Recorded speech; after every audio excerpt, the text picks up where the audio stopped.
Bismillahirrahmanirrahim.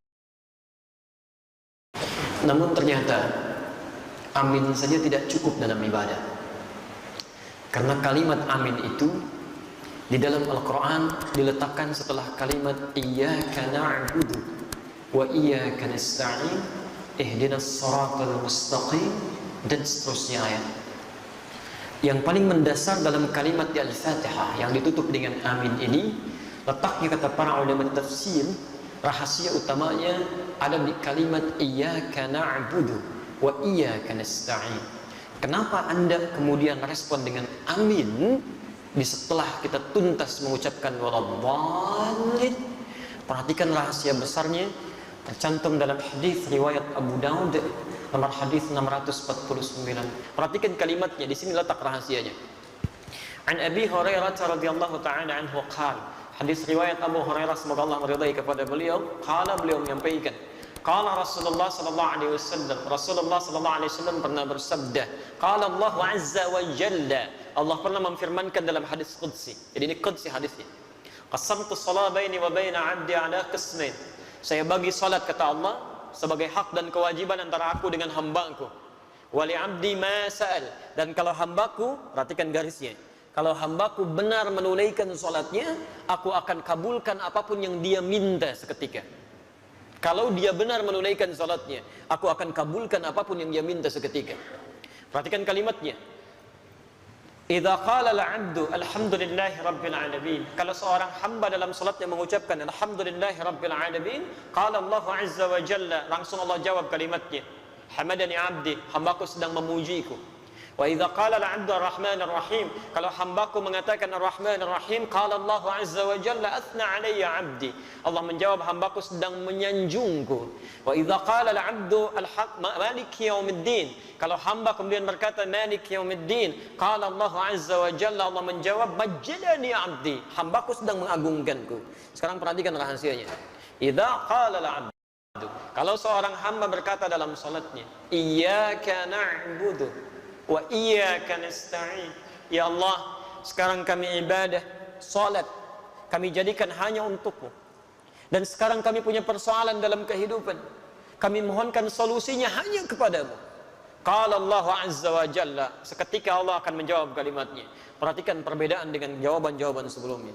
Hadza baini wa baina 'abdi, inilah perjanjian antara aku dengan hambaku. Wali 'abdi ma sa'al, kalau sampai kalimat ini dia ucapkan benar salatnya, maka apapun yang dia minta aku akan kabulkan seketika itu. Jadi kalau Anda benar dalam berdiri ini saja, sampai di sini saja Anda benar kalimatnya, kata Allah, mau minta apa kamu? Kamu minta apapun, saya akan kabulkan. Karena itulah sejak dulu para nabi dan rasul sebelum masa Nabi Muhammad SAW, setiap kali mereka menunaikan salat itu akan selalu menyampaikan doa-doa dalam hajat kehidupannya. Sebelum kita sudah ada nabi yang salat, cuma caranya kita lebih sempurna sampai dengan sujud dan salam. Dulu Masya Allah, Nabi Zakaria salat, Quran surah ketiga Ali Imran ayat 38 sampai 39, posisi paling kanan sebelah atas. Ya Masya Allah, Nabi Isa salat, Quran surah 19 dari ayat 31-nya, posisi paling kanan di pertengahan. Nabi Ismail bahkan ya, kakek Nabi Muhammad SAW ke-29 salat dan memerintahkan keluarganya untuk salat, Quran surah 19 di ayat 55-nya. Di semuanya salat. Nabi Musa salat, Nabi Ibrahim salat, semua salat. Jadi kalau Anda urutkan dari Nabi Muhammad SAW sampai Nabi Adam, mereka pun salat dengan cara yang berbeda dengan kita, dan kita lebih sempurna. Muhammad bin Abdullah bin Abdul Muttalib bin Hashim bin Abdul Manaf bin Qusay bin Murrah bin Kilab bin Ka'b bin Ghalib bin Fihr bin Malik bin Nadar bin Kinana bin Khuzaimah bin Mudrika bin Ilyas alaihi salam bin Nizar bin Mudar bin Ma'ad bin Adnan bin Addi bin Adri bin Muqawwam bin Nahur bin Tarih bin Ya'rub bin Yasjub bin Nabit bin Ismail alaihi salam bin Ibrahim alaihi salam bin Adhar bin Nahur bin Abir bin Kinan bin Arfakhshad bin Sam bin Nuh alaihi salam bin Mihlail bin Matushada bin Kinan bin Anwas bin Thith bin Adam alaihi salam. Nabi Muhammad sallallahu alaihi wasallam sampai ke atasnya semua salat. Perhatikan apa yang paling hebat terjadi.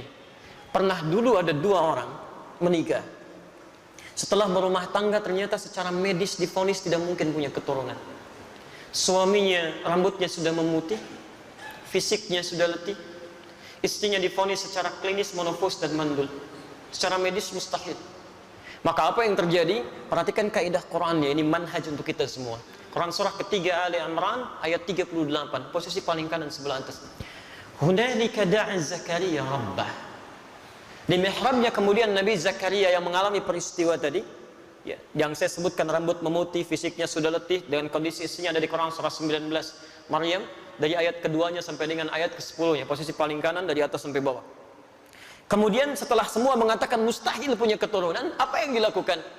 Nabi Zakaria meninggalkan pendapat manusia, langsung bermohon kepada Allah yang tanpa batas. Maka masuk ke mihrabnya bermohon. Qala rabbi hamli min ladunka dzurriyyatan thayyibah innaka sami'ud du'a. Ya Allah, semua mengatakan mustahil saya punya keturunan. Saya hanya bermohon sekarang hanya kepadamu ya Allah, yang tidak punya batas dalam kekuasaannya. Engkau pasti dengar doa saya. Kalau pada yang maha mendengar saja belum dikabulkan, pada siapa lagi saya mesti minta ya Allah? Ini rumus dalam Al-Quran. Kalau Anda sedang punya persoalan dalam kehidupan, jangan putus asa. Kalau semua makhluk mengatakan mustahil, mengangkat tangannya dan mereka menyerah, itu tanda pertama dari Allah supaya Anda meninggalkan pendapat makhluk, langsung memohon kepada Allah Subhanahu wa taala. Isyarat yang ditemukan di Quran karena Allah ingin memberikan langsung kepada Anda tanpa melalui perantara yang lainnya. Kalau dengan sudah diberikan seperti itu belum mampu mendekatkan Anda kepada Allah, Anda mesti diberikan seperti apa lagi? Sehat belum bisa mendekat kepada Allah. Mata bisa melihat, belum bisa menggunakan untuk melihat yang baik-baik. Diberikan sakit belum ingat Allah juga. Anda mesti bagaimana lagi supaya ingat Allah? Ada anak orang matanya nggak bisa lihat, cuman usianya 4 tahun, ada yang 5 tahun, mata buta, masih mau menghafal Quran, sampai hafal Quran. Muaz namanya.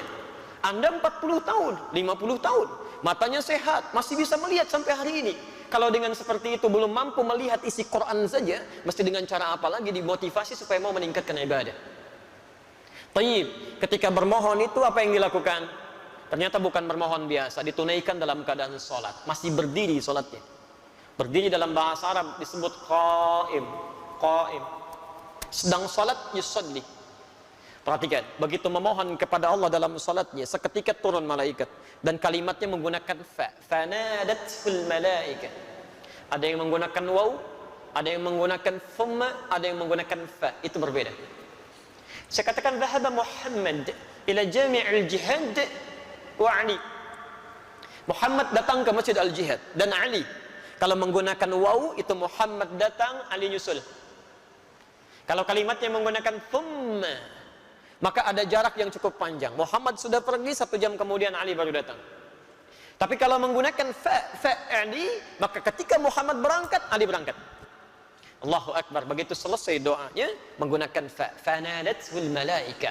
Selesai doa, belum selesai salatnya. Selesai doa, tiba-tiba turun malaikat.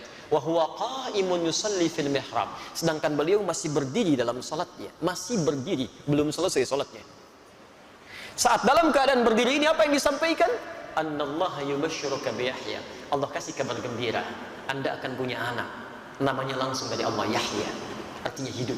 Yang mustahil menurut manusia, lahir dari rahim seorang perempuan yang monofos dan mandul, bayi yang hidup, kata Allah tidak ada yang mustahil. Dan terlahir dalam keadaan sehat menjadi nabi setelah itu. Taat menunaikan salat. Nabi Zakaria berdiri dulu, salat, memohon, dikabulkan. Dengan keistimewaan Nabi Muhammad SAW, Nabi Muhammad dan umatnya bahkan sebelum berdiri salat ditunggu oleh Allah, mau minta apa? Nabi Zakaria berdiri dulu salat, minta, dikabulkan. Umatnya Nabi Muhammad sebelum salat ditunggu oleh Allah, mau minta apa? Turun Quran surah kedua Al-Baqarah ayat 45 sampai 46, posisi paling kanan, pertengahan agak sedikit ke bawah. Perhatikan kalimatnya. Wasta'inu bis sabri was salah. Wasta'inu, sigatnya amar, bentuk perintah. Dan jika Anda memiliki persoalan dalam kehidupan, perhatikan cara menerjemahkannya. Dan jika Anda punya masalah dalam hidup, tidak ada manusia yang tidak punya masalah. Ya, semua kita pasti punya masalah. Ini pun tenang-tenang begini belum tentu nggak punya masalah. Kantor ada yang belum selesai, itu pasti. Quran surah kedua Al-Baqarah ayat 155 sampai 157. Posisi paling kiri di atas sampai ke tengah. Setiap kita punya persoalan, ya. Baik. Dan jika Anda punya masalah dalam kehidupan, maka mintakan solusinya kepada Allah. Perhatikan caranya, ya, supaya masalah cepat selesai. Kalau Anda sedang punya masalah, satu, bis-sabri. Terima dulu masalahnya dengan sabar. Jangan mengeluh. Tidak ada satupun ayat di Quran yang berbicara tentang keluhan. Pilihannya cuma sabar. Diterima dengan sabar. Dengan kesabaran itu nanti bimbingan Allah turun. Perhatikan rumus, ya, rumus kesabaran dalam Al-Quran tentang masalah. Lihat rumusnya. Quran surah kedua Al-Baqarah ayat 286. La yukallifullahu nafsan illa wus'aha. Allah sampaikan, tidak mungkin Allah menguji, menitipkan masalah pada seseorang kecuali dia sanggup mengatasinya. Artinya kalau Anda sedang diberikan masalah, diberikan ujian, artinya Anda sanggup mengatasinya. Jadi sekarang kalau Anda sedang punya masalah berat, luar biasa, itu artinya cuma Anda yang sanggup, yang lain belum tentu bisa. Karena itu dititipkan kepada Anda, bukan pada yang lain. Jelas, ya? Karena cuma Anda yang bisa mengatasi. Sifat Allah itu punya keadilan, tidak mungkin menitipkan masalah pada orang tidak sanggup. Kalau Anda sedang punya masalah luar biasa, artinya hanya Anda yang sanggup mengatasinya, yang lain tidak. Dan tidak usah pasang status, memang hanya saya yang bisa mengatasinya.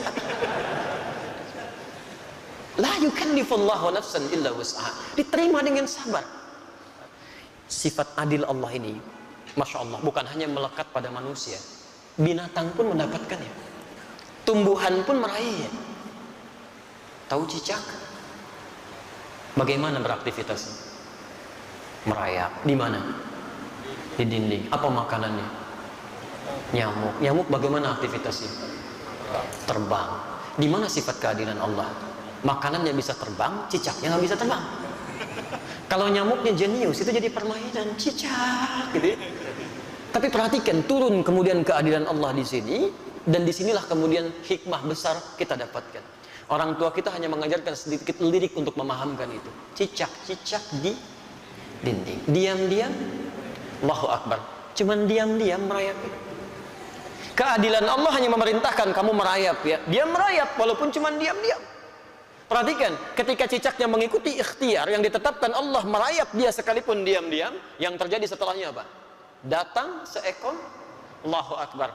Nyamuknya yang datang, bukan cicak yang mendatangi nyamuk. Dia cuma dituntut merayap walaupun diam-diam, rizkinya datang, bukan cicak yang mendatangi nyamuk. Nyamuknya yang datang. Siapa yang mendatangkan nyamuk pada cicak? Kalau dia tidak merayap, gak akan datang, Pak. Cicak saja yang tidak dihisab, rizkinya ada, apalagi antum yang dihisab. Datang seekor nyamuk, setelah itu silahkan, ya. Jadi selalu gitu kan, ada kebaikan yang bisa kita dapatkan. Jadi rumus dalam kehidupan, ketika Anda mendapatkan masalah, terima dengan sabar. Tapi tidak cukup sampai situ. Wassalah. Dan saat sholat, mintakan solusinya. Minta kepada Allah, ya. Makanya kalimatnya ketika wasta'inu itu kata perintah. Lihat, wasta'inu itu bentuk perintah.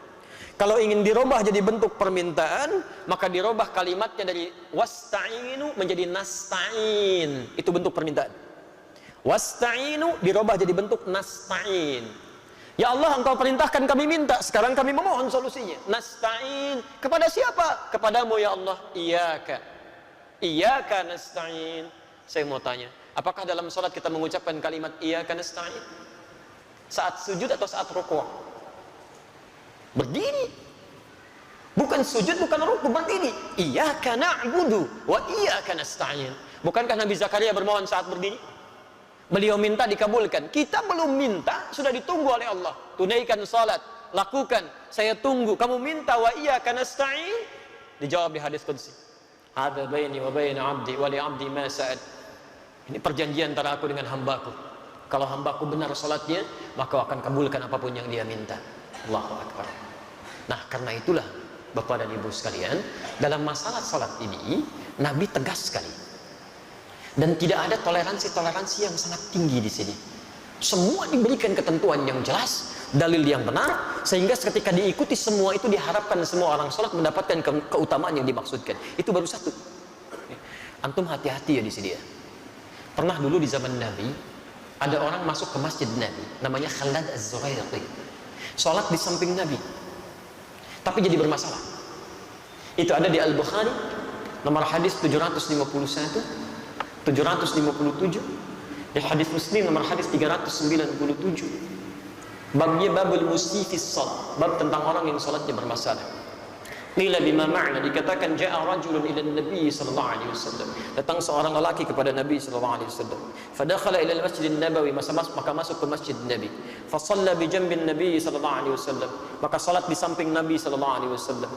Dari mulai takbir sampai dengan salam. Falamma sallama yaminan wa shimala, tatkala salam ke kanan dan ke kiri, tiba-tiba faqala lahu Nabi sallallahu alaihi wasallam. Nabi sallallahu alaihi wasallam langsung berkata pada orang itu, "Shalli fa innaka lam tusalli." Anda salat lagi karena Anda belum salat. Padahal sudah salam. Fa'ada salatahu thalatha marrat. Kemudian ia mengulangi salatnya sampai dengan 3 kali.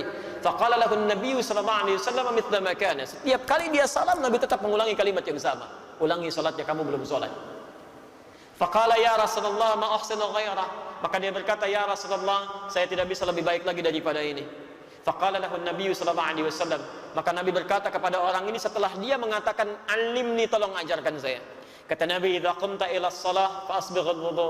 Kalau ingin salatnya sempurna, begini, sempurnakan dulu wudunya, dicontohkan Rasulullah. Kemudian famastaqbilul qiblah, menghadap ke arah kiblat, begini caranya. Diatur dari mulai berdirinya, merapatkan safnya, sampai dengan kemudian bertakbir sampai salamnya. Setelah selesai itulah kita mendengar kalimat sampai hari ini. Sallu kama ra'aitumuni usalli. Al-Bukhari nomor hadis 651. Salatlah kalian persis seperti melihat saya ini salat. Nah, ternyata praktek Nabi ini meminta kita salat seperti pernah melihat Nabi salat. Dulu sahabat melihat dan mengajarkan pada generasi setelahnya, bukan ingin membebani kita salat, tapi supaya salat kita benar. Dengan benarnya salat itu, manfaat salat bisa kita dapatkan dalam kehidupan. Minimal doa kita bisa dijawab oleh Allah. Bukankah dalam semua gerakan salat ada doanya? Ruku ada doanya, sujud ada doanya, duduk di antara 2 sujud 7 permintaan. Ada yang minta rezeki, ada yang minta rahmat, ada yang minta ampunan, ada yang minta perlindungan. Rabbighfirli warhamni wajburni warfa'ni, dan seterusnya. Subhanallah. Jadi ada kebaikan di situ. Itu baru 1, belum 4 yang lainnya. Karena Allah menjamin ada 5 kebaikan yang diberikan pada orang yang sholatnya benar, yang tidak akan pernah diberikan pada yang tidak sholat, atau bahkan orang sholat tapi sholatnya tidak seperti yang diinginkan oleh Al-Quran dan dituntun oleh Rasulullah SAW.